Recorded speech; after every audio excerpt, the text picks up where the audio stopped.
분명히 부실에 대한 어떤 결과가 안 좋은 것들은 나타날 거다. 주식에 보면 뭐 무슨 선을 돌파해야 되잖아요. 그렇지. 저항선. 저항선이 지금 저 위에 있어요, 아직도. 암만 정부가 대책을 써도 적정 가격이 안 됐다고 판단하는 시장 수요자들이 많다라는 게 지금. 제목은 전세 사기 예방 대책인데 네네. 실상을 들여다 보면은 조금 부족하다.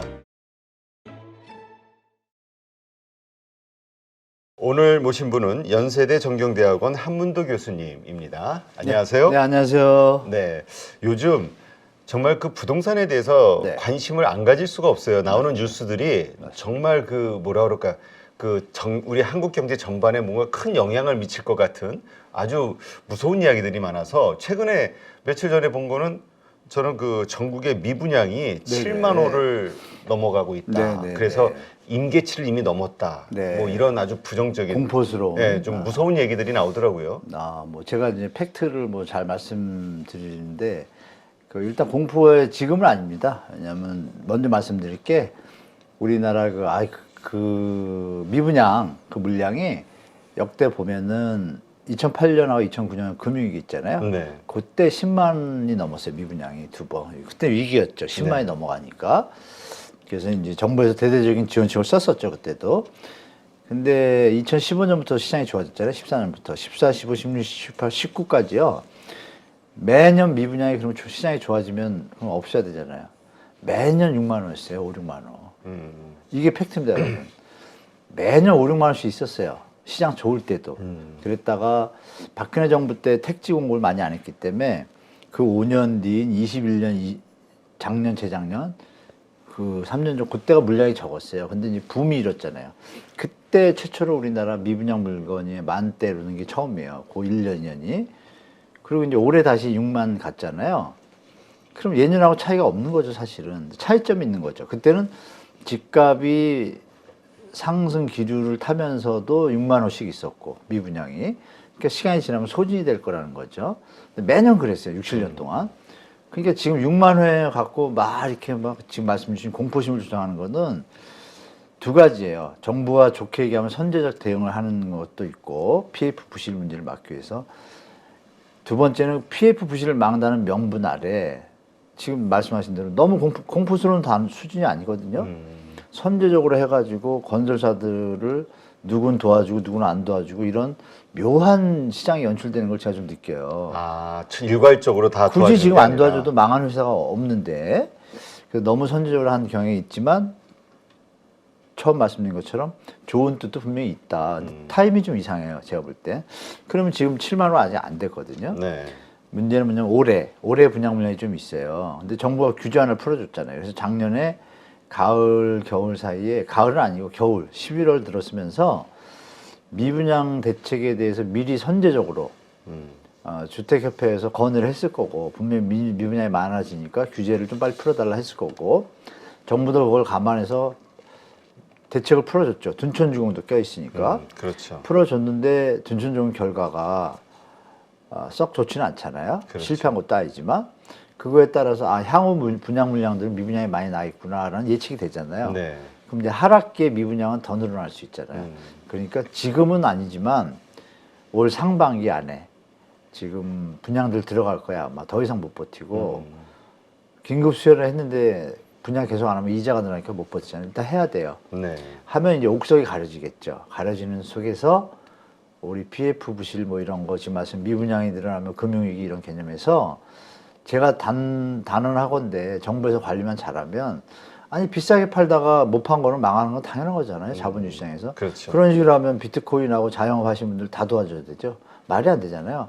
다만 그 여파가 경제에 부정적인 상황까지 온다라는 거는 좀 막아야겠다는 건 누구나 인지하니까 어느 적정한 시점이라는 건 누구도 이해할 수 있지만 그렇지 않은 경우에는 오해를 하게 되죠. 왜 건설사만 도와주냐 이렇게 되는 네. 거죠. 그런 관점에서 볼 때 지금 좀 빠르다. 그 공포심을 언론들이 또 조장하고 있어요. 지금 뭐 6만 원을 넘었다 임계치. 그게 그런데 현실을 알려주는 게 아니라 임계치가 아닌데 임계치는 7만 넘어야 임계치인데 그때부터는 체크를 해야 되는데 미래 상황을 보니 올해도 좀 어려울 것 같으니까 지금 언론들이 너무 이렇게 하는 것도 있는데 지금까지는 버틸만 하는데 앞으로 나오는 물량까지 나오면 조금 좀 부실화될 가능성이 있다. 그럼 거기서 결론 나잖아요. 싸게 팔면 부실화가 안 되죠. 근데 싸게 팔면 어떤 일이 벌어져? 손해 보면서 팔 수도 있잖아요. 심하면. 그렇죠. 그때 손해 보면서 파는데도 안 팔린다. 그런 건 정부가 도와줄 수 있잖아요. 싸게 매입하고. 그러니까 이런 개념으로 접근하셔야지.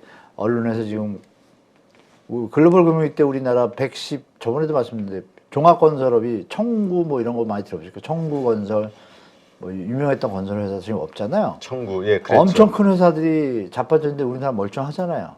그때 저축은행 11개 묻어놨거든요. 네. 근데 그때는 막 펌핑이 워낙 돼 있었으니까. 그러면 지금은 저축은행하고 제1금융권은 준비가 미리 돼 있어서 사실 제2금융권 캐피탈 뭐 이런 데 있잖아요. 증권사. 네. 여기들이 문제인 거예요. 그러니까 과욕을 부리다가 너무 많이 투자를 한 거. 그럼 뭐 증권사 만약에 5개가 무너졌다. 대한민국에 무슨 일이 있습니까? 너무 비싸가지고 시장 가격과 괴리가 있으면 당연히 조정을 거쳐야죠. 그거는 네.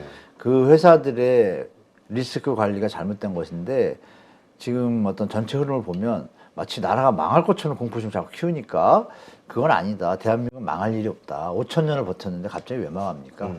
그런 건 걱정 안 하셔도 되는데 다만 분명히 부실에 대한 어떤 그 결과가 안 좋은 것들은 나타날 거다. 그래서 추경호 장관이 이 얘기도 했잖아요. 우량 현장에 대해서는 네. 도와준다. 그럼 부실 현장은 안 도와준다. 망하게만 놔둔다. 그거 뭐 그렇게 보시면 될 것 같아요. 그러면 지금 그 정부가 임계치로 잡은 게 이제 6만 2천 가구 미분양. 정부가 명령을 잡은 거예요? 그렇게 언론에서는 뉴스가 자꾸 나와요. 언론에 나오니까 우리가 그렇게 생각하는 거예요. 6만 2천을 정부는 위험신호로 보고 있다. 임계점으로. 근데 최근에 지금 현재 이미 12월 달 기준으로 6만 8천 100가구가 네. 미분양이 돼 있고 그 다음에 최근 한 달 사이에만 늘어난 게 1만 가구가 네, 매달 망가고시 늘어나고 있어요. 그러니까 10월부터. 이게 지금 너무 위험한 폭탄 뭐가 터지는 너무 위험해요? 지금까지 안 위험하다니까 자꾸. 아니 그렇게 매년 나오더라 6만 원씩 이거죠. 있었다고요. 그러니까 이거는 그 너무 기사는 잘못한 조장한다? 거다. 너무 과대해석한 거다. 지금부터는 위험한 임기치를 넘어섰다가 정확하죠. 그 7만까지는 버티는 거로 이미 다 증명이 예전에 됐고 네. 하락기니까 위험할 수 있는 건 맞죠. 위험한 건 맞아요. 맞는데 좀 과잉 공포심을 실은 언론이 좀 많은 것 같습니다. 그래서 그게 이제 우리 여기 8.15 식구들 입장에서는 주식하고 연결되니까 그렇죠. 그럼 뭐 저번에도 한번 말씀드렸지만 신용평가서 보면 어느 증권사가 좀 아슬아슬한지 나오거든요. 그렇죠. 그거 체크하셔가지고 대응하시면 되죠. 그러니까 어쨌든 우리가 너무 그렇게 공포스러워할 정도의 단계는 아니다. 자영업자 그렇게 망하고 폐업하고 하는데 무슨 일 있어요, 네. 대한민국? 그분들 너무 힘드신 거 아는데 자본주의 사회에서 어쩔 수 없이 겪는 과정이잖아요. 근데 지금 가장 걱정이 되는 것 중에 하나가 네. 부동산 PF 문제잖아요. 지금 이러한 것들 그런 말씀하신 대로 이게 뭐 내관이 돼가지고 한국 경제에 큰 타격이 올 것처럼 보는 그런 시각들도 있는데 뭐 그럴 정도의 염려할 필요는 없다. 정부가 우리가 학습 효과가 있잖아요. 상호저축은 11개 무너질 때 했고 이래가지고 정부가 그동안 이런 상황을 대비해서 그 전 정부에서 모니터링하고 이렇게 감독을 좀 했었어요. 이렇게 가다가는 나중에 하락기에는 위험하니 뭐 자본 비율하고 유동성 비율 계속 압박을 줬어요. 근데도 이제 처리가 안 되고 마무리 못된 분들이 증권사나 이금융이 지금 약간 어려운 거죠. 근데 제가 알기로는 한 4-5개 회사로 알아요. 잘 버틸 수 있는 회사도 있을 것이고. 근데 그건 아무도 모르잖아요. 만약에 미국의 금리가 이번에 좀 인하해서 좀 낮지만 다음에 또 0.2 올린다. 이거 고착화되는 거잖아요. 일단 이 금리가. 그럼 현재 상황에서 시장을 버텨야 되는데 분양이 살아나야 되잖아요. 팔려야 되잖아요. 안 팔리면 간단하잖아요. 비싸니까 안 팔리잖아요. 그리고 어떤 일이 벌어지냐. 비싸니까 안 팔린다는 얘기는 우리 주택 사업하시는 분들은 아실 거예요. 사업할 수가 없어요, 지금.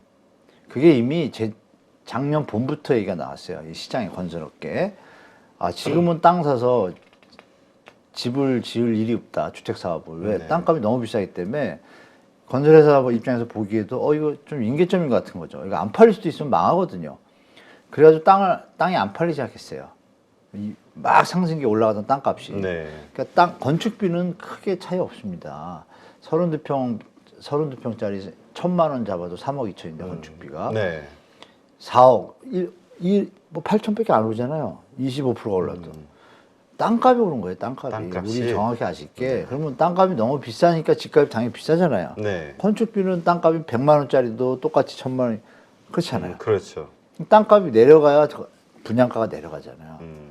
그러니까 땅 갖고 있는 사람들이 이제 공시가격이 내려간다면 그럼 땅값이 내려갈 거 아니에요. 그럼 땅값이 내려가면 당연히 건축비 똑같으면 얹으면 예전보다 분양가가 낮을 거 아니에요. 네. 그러니까 지금 비싼 건 안 살 거 아니에요, 사람들이. 그렇죠. 그럼 앞으로 2, 3년 뒤에 나오는 것들은 좀 싸겠죠. 저렴하고. 그럼 사람들이 그걸 기다릴 거고.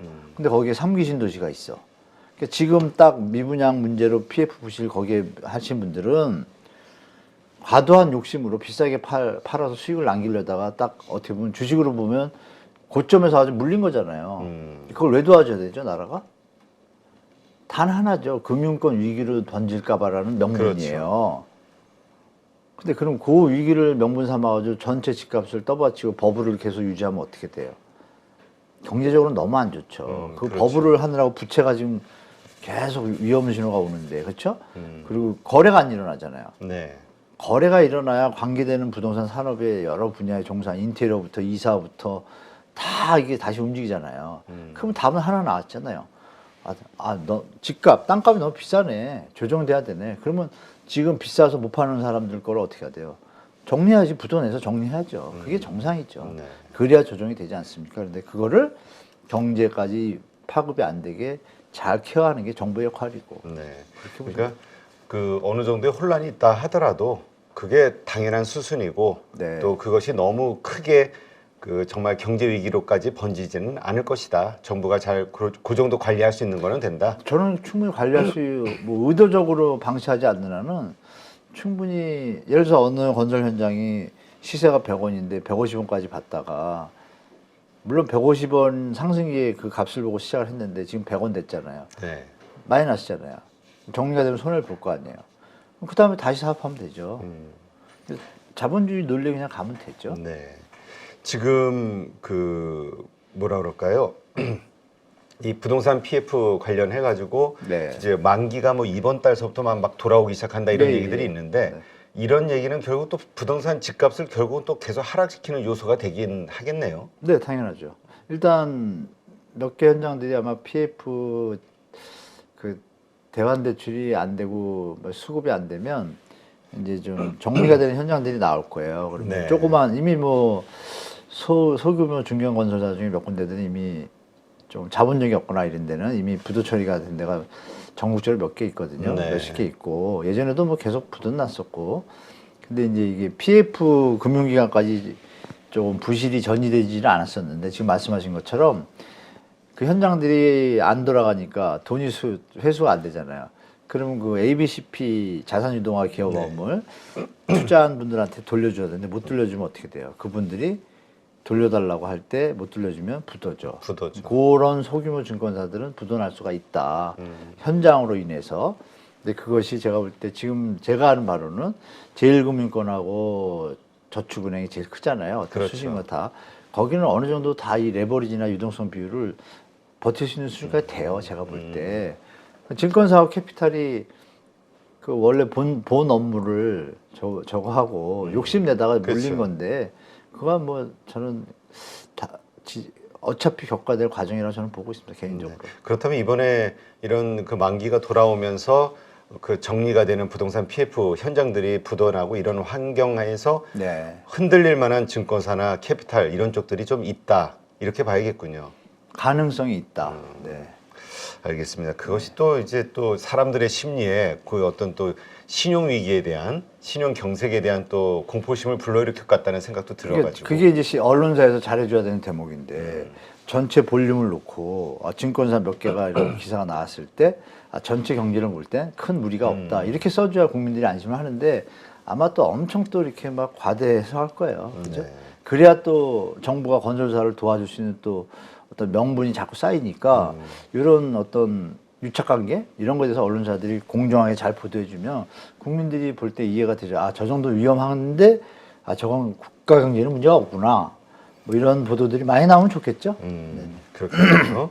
자, 지금 작년에 그 주택 증여 비중이 확 늘어났다고 하는데 네. 결국 이거 파느니 네. 이 뭐 이게 싸게 파느니 혹은 세금 내느니 그냥 증여를 그냥 처리하겠다 이런 분들이 많은 것 같아요. 그 얘기는 네. 결국은 다시 오른다라는 어떤 믿음이 있으니까 그런 거겠죠?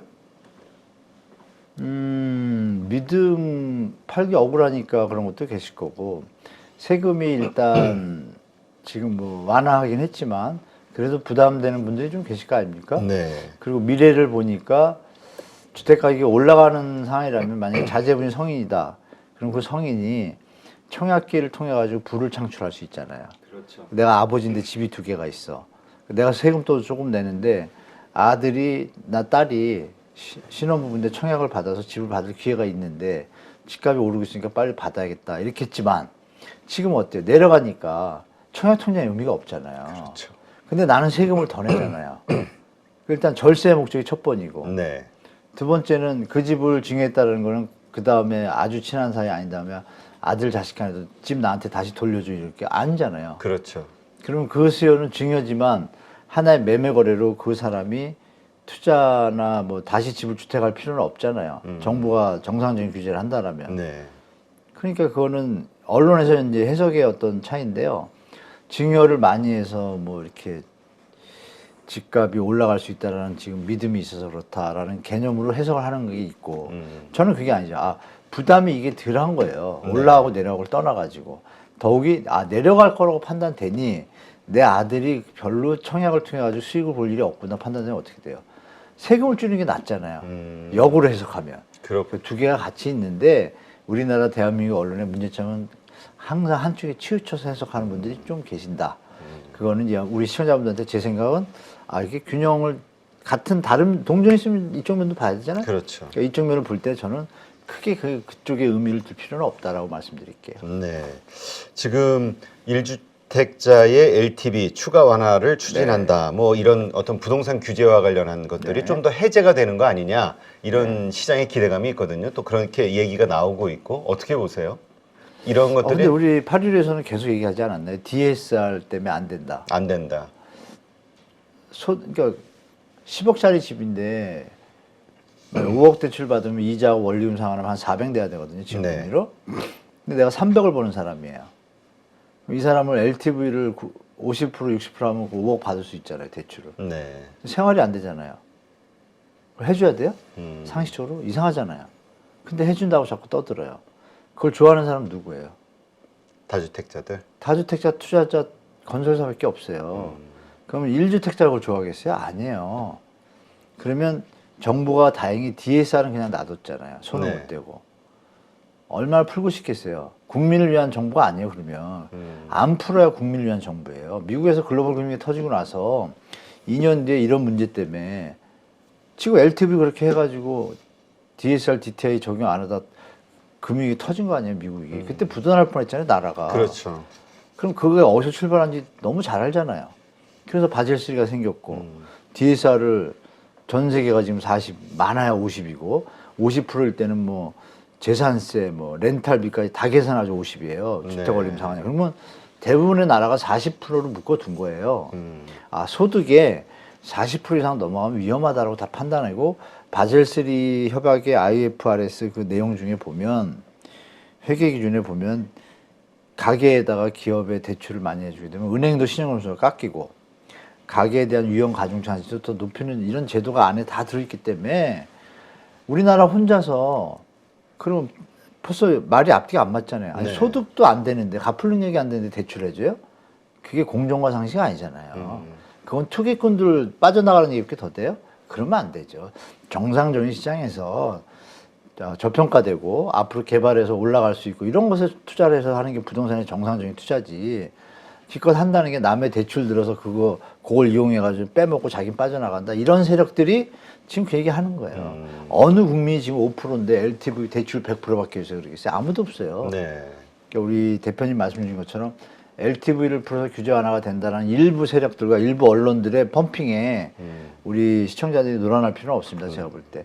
시청자분들 입장에서 제가 볼 때 그 기사는 그냥 무시해버리고 아, DSR이라는 제도가 전 세계에서 이미 다 보편화됐기 때문에 예전처럼 부동산을 통해 가지고 막 과대하게 이렇게 갭투자를 통한 게 없을 수도 있겠구나라는 추측을 하시고 시장에 대처하셔야지.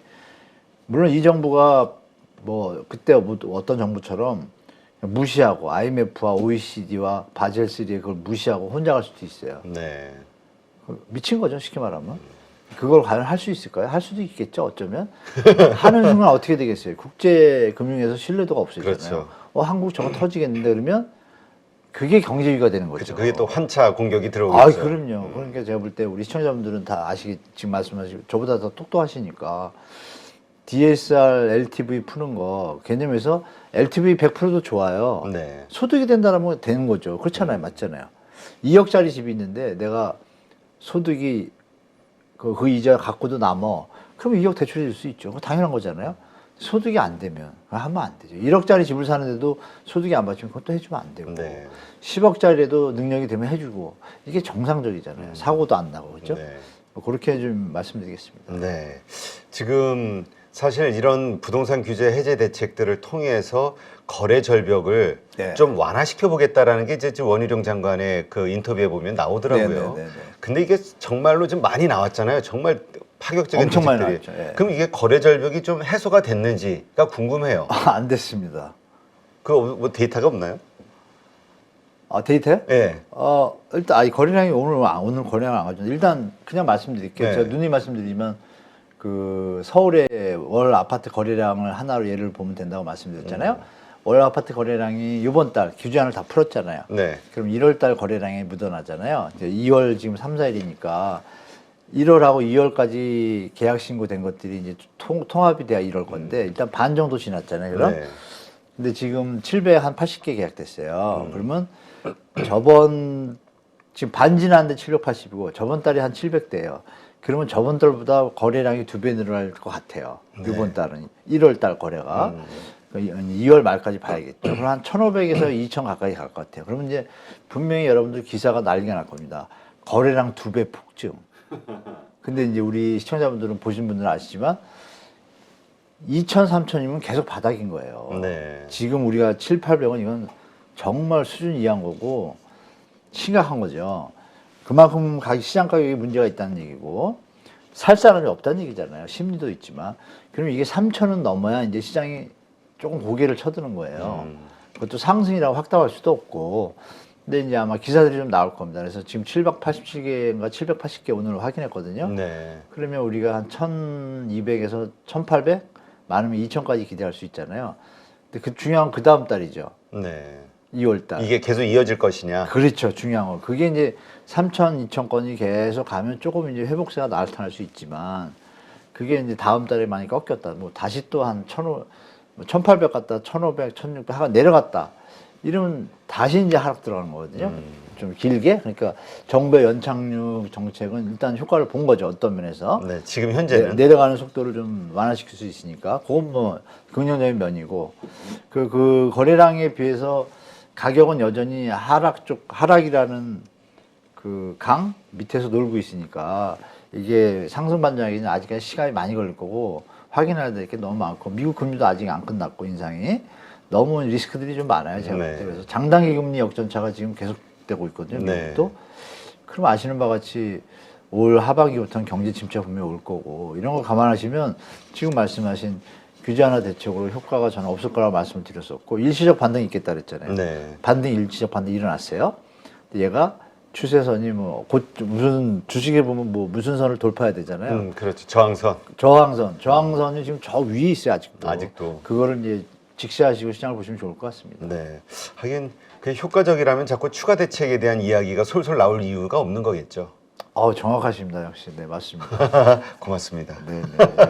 네, 알겠습니다. 한번 이런 거 우리 가족분들도 그래서 뉴스를 좀 정확하게 해석하시는. 맞아요. 네, 그냥 우리가 보통은 헤드라인 키워드만 보고 그런가 그럼 보다 이렇게 큰일 납니다. 가는데 큰일 납니다. 그럼 큰일 난다. 네, 맞아요. 2배 거래량 2배 폭증 이런 뉴스가 나오더라도 속지 말자. 훅하잖아요. 예. 이제 끝났나 보다 하락이. 와, 이제 막 그래서 부동산을 막 붙여놓을 거야. 막 종류 오려가지고. 그죠? 속으시면 안 돼요. 네, 알겠습니다. 그러면 잘못하면 지금은 잘못하면 호갱될 수 있는 거죠. 제가. 앞으로 3년, 4년 고생할 수 있다. 3, 4년은 아니고요. 만약에 올해 안에 아까 말씀 PF 부진하는 게 터지면 더 빠질 거 아니에요. 그렇죠. 그럼 연말에 진짜 바닥 갈 수도 있어요. 많이 더 빠지면. 근데 제가 볼 때 조금 덜 빠졌기 때문에 PF 이런 거 잘 넘기면 올해하고 내년까지는 일단 횡보로 갈 것 같아요. 올라가도 뭐 좁고 이렇게. 아, 더 하락이 깊어지기보다.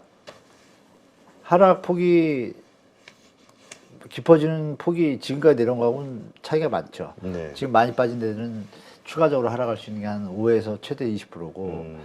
덜 빠진 데들은 20에서 한 30%도 빠질 수 있잖아요. 네. 그 시기가 아직도 남았잖아요. 그걸 정부가 이제 받치려고 했는데 그 가격에 사는 사람들이 요거밖에 없다는 거는 MB 정부 때는 난리가 났는데요. 뭐 주택 가격이 불과 3개월 만에 그냥 제자리 다 찾아갔거든요. 네.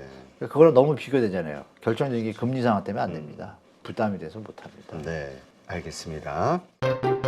솔사이본의 부동산 학과로 함께 가자. 지금 말씀하신 그러한 것들 하락세가 그러면 좀 거래량은 좀 늘어났다 하더라도 네. 하락폭도 좀 줄었나? 뭐 아, 이런 네. 궁금증이 좀 생기거든요. 아, 네, 맞습니다. 어떤 결과가 나와 있나요? 시장 상황? 하락폭은 조금 줄였습니다. 아, 주춤해요? 네, 근데 전부가 아니고 특이한 것들이 좀 몇 개 있어요. 우리 시청자분들한테 보여드리면 네. 그림 이거 보여드리면요. 자, 여기 보시면 아파트 전국 주간 매매 가격이에요. 네. 많이 줄였죠, 이렇게. 많이 줄였습니다. 다들 줄였어요, 매매가가. 서도가 지금 우리 이제 항상 말씀드리는 게 전세 가격이잖아요. 네. 전세 가격을 보시면 많이 못 줄였어요. 이게 좀 차이점이 있죠. 보시기에도 특히 이 폭의 속도를 우리가 그냥 계산해 보시면 네. 이 곡선이 이렇게 간다 연장선을 보면 우리가 이렇게요. 시간이 좀 걸리겠죠. 이게 몇 주예요, 이 정도면. 이게 만약 이렇게 간다 그러면 연장선, 주식처럼 추세선을 그으면 네. 이렇게 갈 것 같잖아요. 만약에 좋을 경우에. 네. 그럼 이게 몇 달이에요? 대충 이게 지금 9월부터니까 9, 10, 11, 12, 1, 5, 6개월 더 가야 된다는 얘기거든요. 그래야 이제 하락이 멈춘다는 얘기죠. 그런데 아직 금리가 또 남았잖아요. 인상됐고. 그렇죠. 그러니까 이 폭이 아마 제가 볼 땐 여기서 또 보실 게 뭐냐면 여기서 그림에서 좀 안 보이시긴 했지만 여기 보시면 1210 대책 던지고 막 이럴 때 12월에 네. 여기서 이렇게 올라갔다가 다시 내려왔잖아요. 아. 여기도 올라갔다 내려왔잖아요. 그죠? 그러네요. 올라갔다가 다시 꺾였었잖아요. 올라갔다 꺾였잖아요. 그랬는데 103을 던진 거예요. 근데 다시 올라가잖아요. 네. 다시 올라가는 건 다 똑같은데 그럼 얘가 꺾일 수도 있잖아요. 또 이거를 우리가 좀 더 봐야 된다라는 말씀 드리고 보시면 이게 이제 6대 강시예요. 네. 전세가가 좀 특이하죠, 여러분. 별로 안 줄었어요. 대구 보세요. 대구는 도리어 전세 가격이 더 하락했어요. 규제 하나 던졌는데 네. 반응이 없잖아요. 그럼 우리가 그러면 시장이 이게 MB 정부 때처럼 이게 팍 살아나기 힘들겠다는 걸 예측이 되잖아요. 물론 미분양이 많은 것도 문제는 있죠. 근데 그거를 이제 같이 보셔야 되는데 여기서 울산도 보시면 별로 안 줄었잖아요. 그러네요. 효과가 별로 없어요. 그러면 이 폭이 아까 매매 가격하고는 별도의 문제죠. 전세 가격이 매매 가격이 선행하니까 그러면 아직도 상승이라든지 이런 거 얘기하나 빠르다라는 걸 판단할 수가 있잖아요, 여러분. 그리고 자, 인천, 부산, 대전 이렇게 되는데 여기 보시면 전세가예요, 여러분. 전세가가 완전히 뭔가 틀리잖아요, 그죠? 보시기에도 보시면 울산 이제 처음부터 볼까요? 인천도 전세 가격이 별로 차이가 없고 여기 대구 같은 경우는 아까 매매가도 그랬는데 네. 전세가마저 또 이렇잖아요. 이게 좀 우리가 유심히 봐야 될 거. 여기도 울산도 변화가 없어요.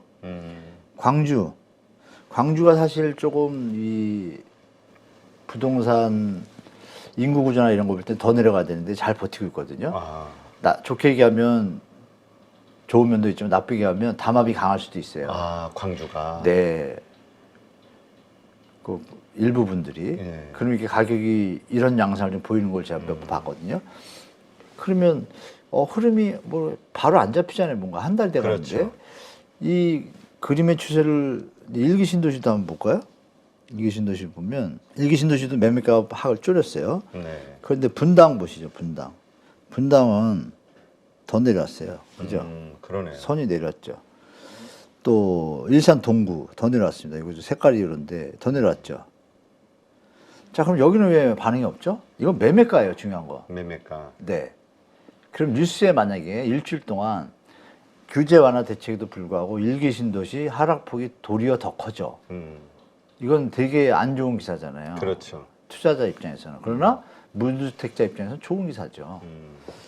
그러니까 이런 흐름이 쉽게 지금 반등을 하는 기미가 지역마다 패턴이 바뀌어요. 안양 동안도 이게 어떤 결속력이 좋은 데거든요. 네. 그런 데들은 딱 티가 나요. 그래서 그럼 여기서 이제 전세가가 또 중요하잖아요. 그렇죠. 이 전세가가 항상 선행이니까 우리 이제 8.15 독자분들 아실 텐데 전세가가 가관입니다. 보시는 바와 같이. 그죠? 주황색이 전세가예요. 어떻습니까, 여러분? 더 많이 빠지고 있네요. 전세가. 네. 느낌이 샤하시죠? 네. 그러니까 매매가 하락폭을 줄였다는 게 일시적으로 끝날 가능성이 많아 보이잖아요.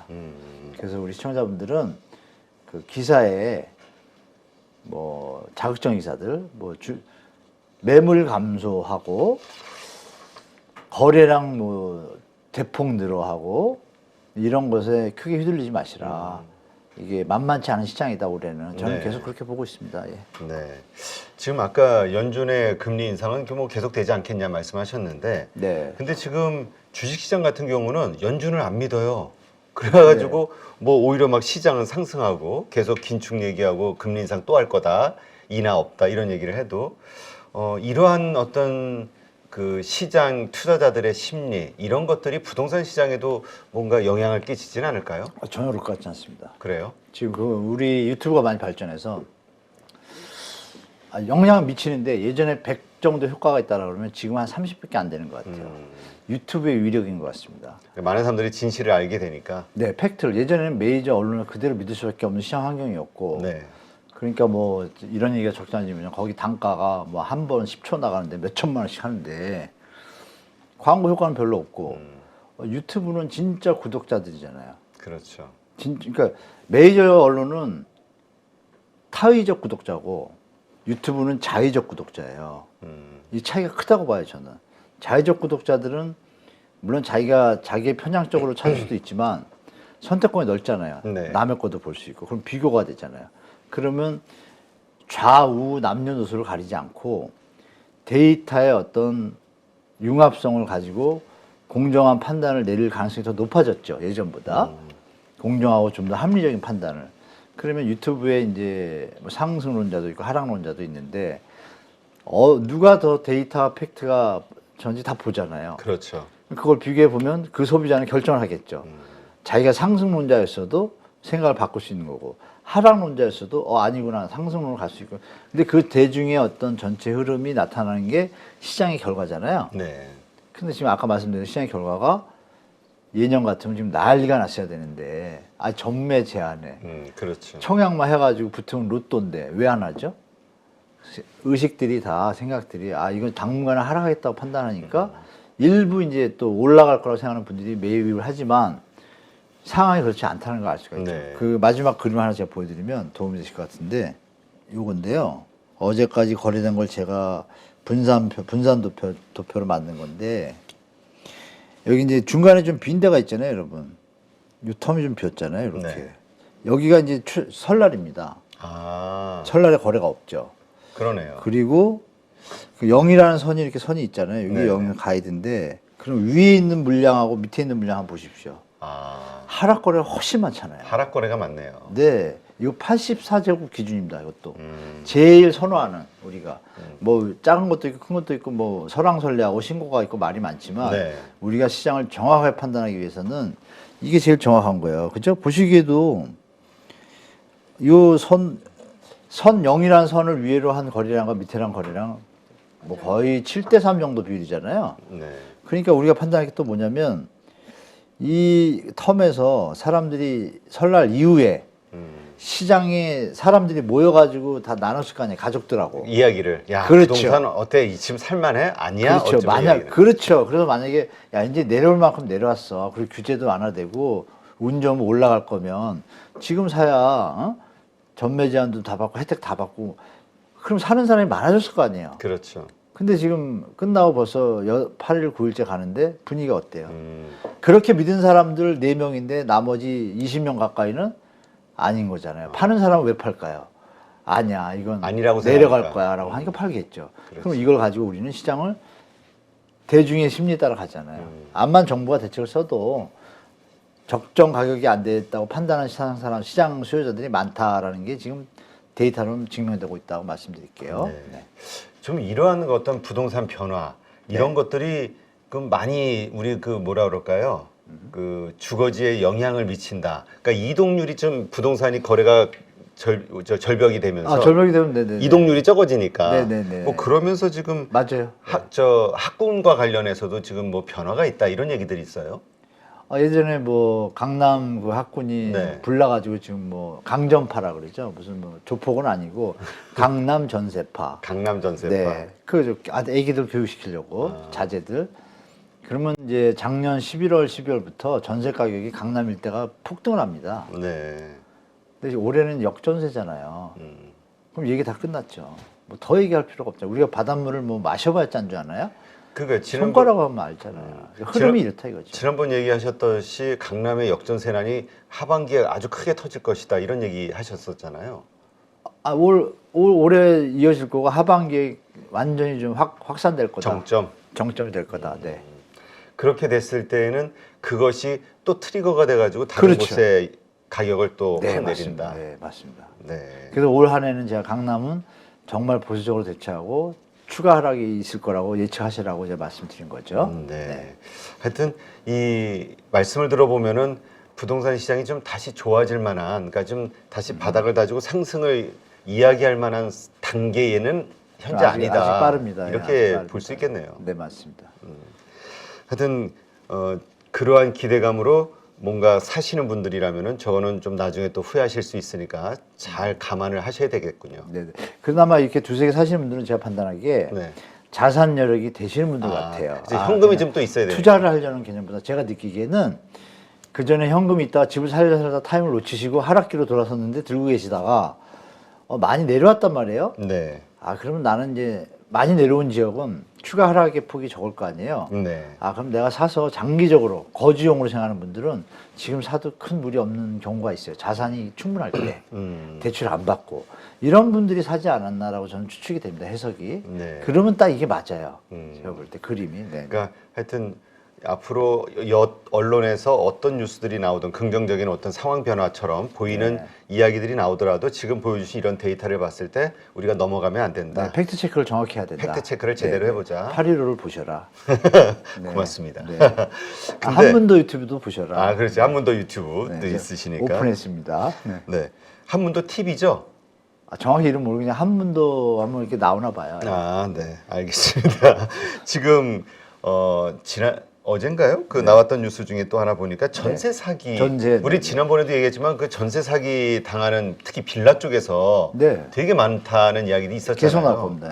이 정부에서 이제 방지 대책이 발표됐는데 그럼 이제 고민. 그때 뭐 하나의 대안도 그때 말씀하셨던 걸로 기억이 나는데. 네, 그 중에 하나는 들어갔어요. 그래요? 좀 소개 좀 해주시죠.